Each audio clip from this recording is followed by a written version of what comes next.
Hi friends, చెప్పాను కదా ఈ ఖమ్మంలో కుక్క పిల్ల దొరికిందని. పడుకుండు. అరే లేరా చిన్నోడా, లేచిండు, చూస్తుండు లేచి పాలు తాగరా పెట్టిందా. నీకోసం పాలు తెచ్చని చెప్పా కదా. లే ఇటు మన ఫ్రెండ్స్తో హాయ్ చెప్పు. హాయ్ చెప్పా చిన్న. చూస్తుండు, లేస్తుండు, పడుకుంటుండు. తనకి ఇప్పుడే కాస్ట్లీ పాలు తీసుకున్నా.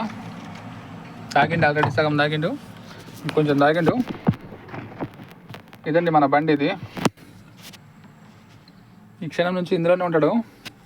నైట్ వస్తుంటే 11 అవుతుంది. ఖమ్మం దగ్గర ఆపాను. యాక్చువల్లీ ఇది లోడు భద్రాచలం లోడు. ఇది అక్కడ ఆపితే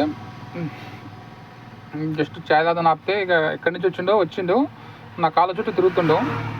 నేను ఎప్పటికీ తీసుకొని పక్కకి వేసిన, మళ్ళీ స్టార్ట్ చేసినప్పుడు బండి మళ్ళీ వీల్ కిందికి వచ్చిండు. వీల్ కిందికి వస్తుంటే ఇక నేను ఆల్రెడీ పని అయిపోయింది అనుకున్నా. బట్ థ్యాంక్ గాడ్ దిగి చూస్తే కొంచెం ముందుకు జరుగుతుండు. ఏదో బంధం అనుకొని తెచ్చి బండిలో పెట్టుకున్నా. ఇక నైట్ బండిలో పడుకుండు. ఇక మార్నింగ్ ఒకసారి పాలు తాపించిన, మళ్ళీ మధ్యాహ్నం తాగిండు. మళ్ళీ అది అట్నే స్టాక్నే ఉంది, రన్నింగ్లోనే ఉంటుంది. తాగేస్తుండు, లేస్తుండు, తాగుతుండు, పడుకుంటుండు. తనకు జస్ట్ ఒక మంచి పేరు పెట్టండి మీరు.